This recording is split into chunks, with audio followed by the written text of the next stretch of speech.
Genesis to verse 1. Thus the heavens and the earth were finished, and all the host of them.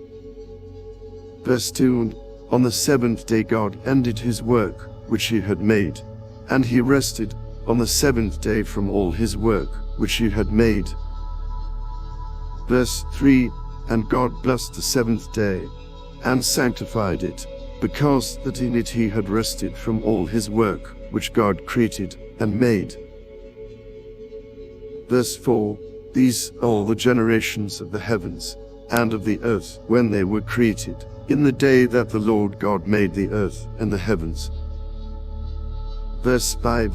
And every plant of the field before it was in the earth, and every herb of the field before it grew. For the Lord God had not caused it to rain upon the earth, and there was not a man to till the ground. Verse 6. But there went up a mist from the earth, and watered the whole face of the ground. Verse 7. And the Lord God formed man of the dust of the ground, and breathed into his nostrils the breath of life, and man became a living soul. Verse 8.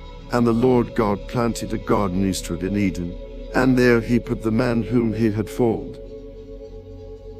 Verse 9. And out of the ground made the Lord God to grow every tree that is pleasant to the sight, and good for food, the tree of life also in the midst of the garden, and the tree of knowledge of good and evil. Verse 10. And a river went out of Eden to water the garden, and from thence it was parted, and became into four heads. Verse 11. The name of the first is Pison, that is it which compasseth the whole land of Havilah, where there is gold. Verse 12. And the gold of that land is good, there is bdellium, and the onyx stone. Verse 13. And the name of the second river is Gihon, the same is it that compasseth the whole land of Ethiopia. Verse 14. And the name of the third river is Hiddekel, that is it which goeth toward the east of Assyria, and the fourth river is Euphrates. Verse 15. And the Lord God took the man, and put him into the garden of Eden, to dress it, and to keep it. Verse 16. And the Lord God commanded the man, saying, Of every tree of the garden thou mayest freely eat.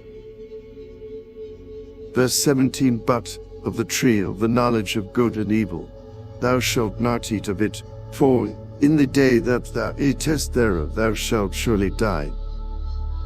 Verse 18. And the Lord God said, It is not good that the man should be alone, I will make him an helpmeet for him. And whatsoever Adam called every living creature, that was the name thereof. Verse 19. And out of the ground the Lord God formed every beast of the field, and every fowl of the air, and brought them unto Adam to see what he would call them. Verse 20.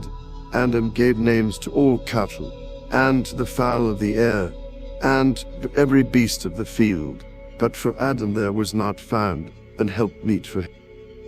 Verse 21. And the Lord God caused a deep sleep to fall upon Adam, and he slept, and he took one of his ribs, and closed up the flesh instead thereof. Verse 22. And the rib, which the Lord God had taken from man, made he a woman, and brought her unto the man. Verse 23. And Adam said, This is now bone of my bones, and flesh of my flesh. She shall be called woman, because she was taken out of man. Verse 24. Therefore shall a man leave his father and his mother, and shall cleave unto his wife, and they shall be one flesh. Verse 25. And they were both naked, the man and his wife, and were not ashamed.